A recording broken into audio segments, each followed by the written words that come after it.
ఓ media channel కి ఇచ్చిన ఇంటర్వ్యూలో జనసేన అధినేత గురించి చెప్పిన తమ్మారెడ్డి, పవన్ గనుక రోడ్డు మీదకి వస్తే రాష్ట్రం మొత్తం అల్లకల్లోలం అయిపోతుంది, పవన్ పై ఉండే మూర్ఖపు అభిమానం పవనిజం అంటూ వీళ్ళు పిలవడం ఇది రాష్ట్రాన్ని అల్లకల్లోలం చేస్తుందని అభిప్రాయపడ్డారు. ఒకసారి బరిలోకి దిగిన పరిస్థితులు పవన్ కంట్రోల్లో ఉండవు. ఆయన అనుకుంటారేమో నేను ఏం చెప్తే అది జరుగుతుందని. అలాగే అయితే మొన్న కాకినాడ సభలో ఓ వ్యక్తి చనిపోయి ఉండకూడదు కదా, వేలు కదిపితే మాట వినే రోజులు పోయాయి అంటూ అభిమానుల తీరును ఏకరువు పెట్టారు. 18 సంవత్సరాలలోపు వారే ఎక్కువ పవన్ కళ్యాణ్ అభిమానులు అన్నమాట నిజమేనని, ఓ 5,000 మంది ప్రతి నియోజకవర్గం నుండి రోడ్ల మీదకి వస్తే ఆ ఊర్లో అల్లకల్లోలం అయిపోవడానికి ఆ 5,000 మంది చాలరా?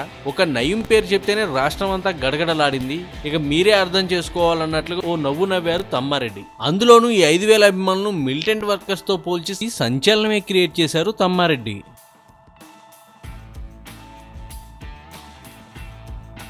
ఈ వీడియోపై మీ విలువైన కామెంట్స్ ని మాతో షేర్ చేసుకోండి. అండ్ ఇంకో విషయం, సబ్స్క్రైబ్ చేయడం మర్చిపోకండి.